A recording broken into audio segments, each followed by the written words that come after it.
we are doing at Eindhoven is we are building a foundation model for cardiology. So we are a health tech company, a European one, based in Madrid. We come from many years of research. We started with a PhD many years ago in 2014, and then we moved kind of from more the scientist part of the story, scientific and evidence generation.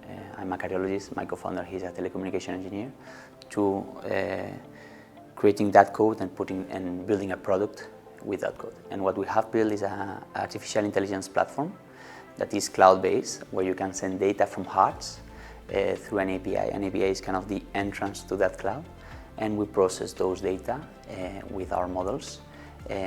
What we are creating by doing so is the task that we are automating is the reading of the electrocardiogram, the reading of the electrical signal of the heart. This task is more or less 1 million hours of healthcare professionals and doctors per day.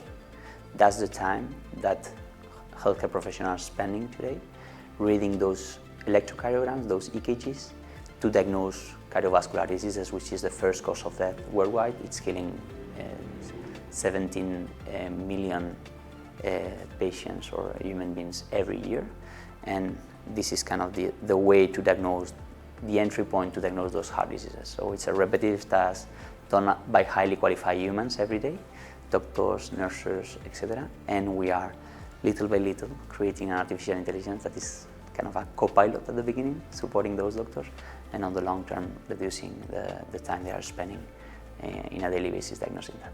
And we have very beautiful use cases where we are reducing the waiting list of a diagnosis from 4 months to 5 minutes. For example, this is 4.3 minutes average time in all the hospitals this project is working. So very nice value proposition on why European startups and European scale-ups, now we are a scale-up, can support the way Europe is trying to be digitized, and the way all the efficiency value proposition that digitizing the society entails, from cost reduction, admission at the hospital reduction, heart attacks reduction. We have a very nice project on heart attacks, waiting list reduction. So it's very nice, and because it's really tangible. Why you are building AI?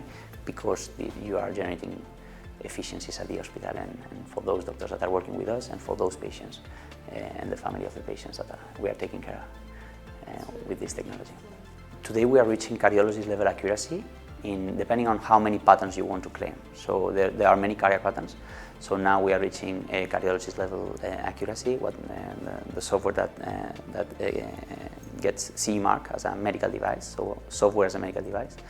It's 22 cardiac diagnoses plus 4 more that are more intervals and patterns, and we are reaching cardiologist level on those ones, and some of them higher than cardiologist level accuracy, which is average cardiologist level accuracy is 90%, more of them. Anytime a cardiologist is checking an electrocardiogram, the accuracy is more or less 90%. We are reaching numbers higher than that. We published 2 papers last year where we were demonstrating 95% global accuracy and reduction of false positive diagnosis by 98%. When you have a software as a medical device able to reduce by 98% the ratio of false positive diagnosis, the efficiencies that you can generate to the hospital are massive.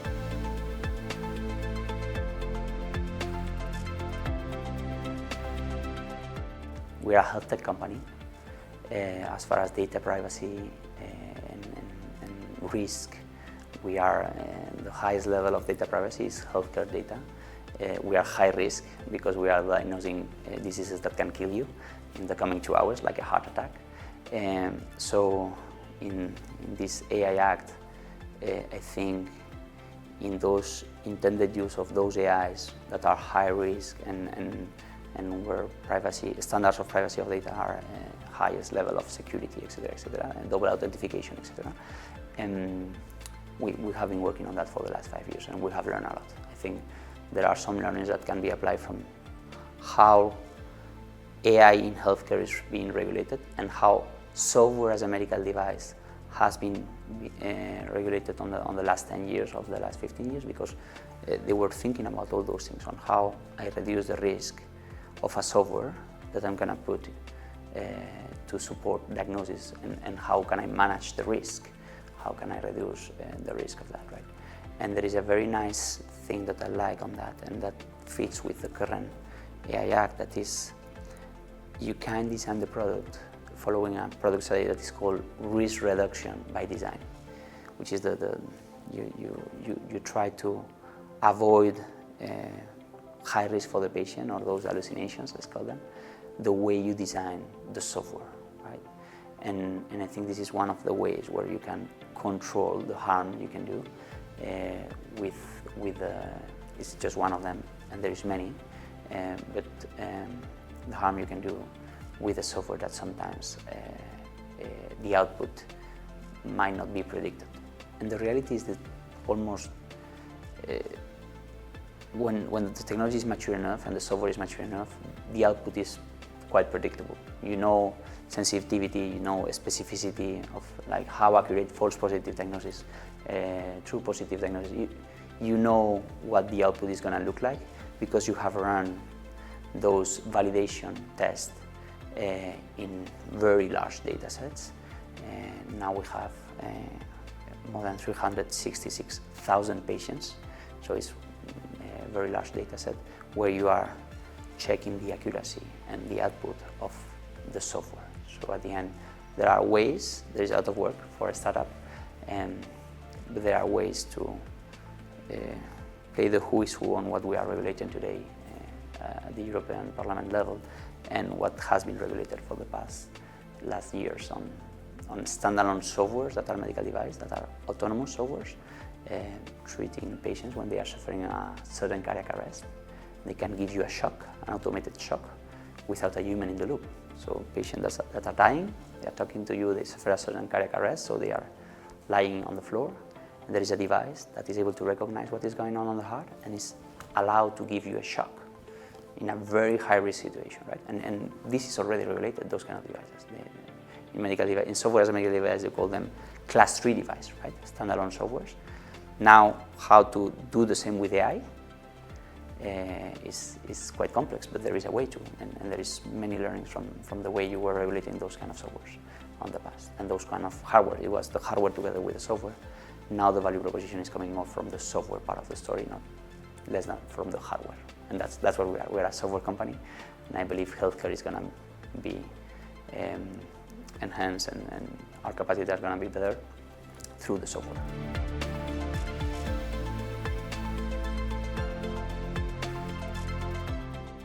The most important challenge that we're trying to address, one of them for me is the team. Like, I like to see those projects, and in any project, in any company, public, private, large or small, the people that is going to execute and the people that is going to think if we are going on the right direction is very relevant. So the team and talent attraction, I think being European is a good thing for the new edge that is coming on AI and software engineers. I think universities in Europe are really strong, and we are being able to attract this kind of talent, international talents. I don't know the exact number now, but I think we have a team of more than 14 different nationalities, so people from 14 different countries, and we are a small company. Okay, we are 46 full-time employees and a few more part-time. So being so small, why you are able to attract talent from the best universities, I think this is relevant, and Europe needs to create this data science hub where there is very strong cities with very strong teams or very strong projects attracting this kind of talent. Otherwise, we are going to lose the edge of the wave of AI and software. So talent is one of the main things. Then you have technology and product. So we are not just doing R&D. We've come from that, from a center where we were doing R&D and publishing paper and generating knowledge. I think this is really, really relevant to generate the knowledge that generations can take and build on top of that. But now we are doing the technology, the knowledge, the science, but also a product. And going from the R&D part of the story to a product that can scale, it's a really nice challenge. We are enjoying that a lot, but there is compliance, There is ISO standards. We have 5 ISO standards, so you are able to become what your clients needs. You need to be that thing and that kind of vendor, otherwise you cannot market the product you are building in a compliant way, which means you don't have a product, right? So this product needs to be regulated, the technology needs to work, accurate, good user experience when doctors are using you, telling you this is awesome, this works really well, I'm really happy, efficiency value proposition where doctors and patients are benefiting from that, and you have to demonstrate that it works and it's real and it can be implemented at the hospital level in many hospitals in Europe.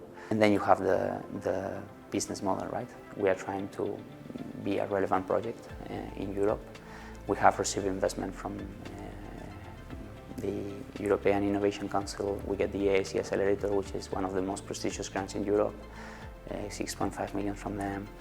AIT Health, so we have already received a lot of public funding from European institutions and national institutions, and also from venture capital firms, and very relevant venture capital firms that are those kind of investors that have been invested in software companies for many years, and we are able to attract also this funding to generate this employment, to pay those salaries to all the team, and to generate wealth for the European ecosystem. I think this is very relevant also, and this is one way where SMEs in Europe can become part of that ecosystem that is generating economic wealth and talent attraction, talent retention, very relevant, and you close the whole loop. So this is, and then we have the internationalization challenge. We are growing as far as countries are concerned, and I think on that one we are doing quite well. We are receiving today data from hearts and in a compliant way from more than 30 different countries all over the world. 3 countries in Africa, Indonesia, Australia, mainly in Europe, of course, but many countries in Europe. So we are creating a very heterogeneous and non-biased database, which is the way you can build a very nice artificial intelligence product that is not biased by a concrete population, that is just the Spanish population or just the French population. I think on that one we are doing quite well.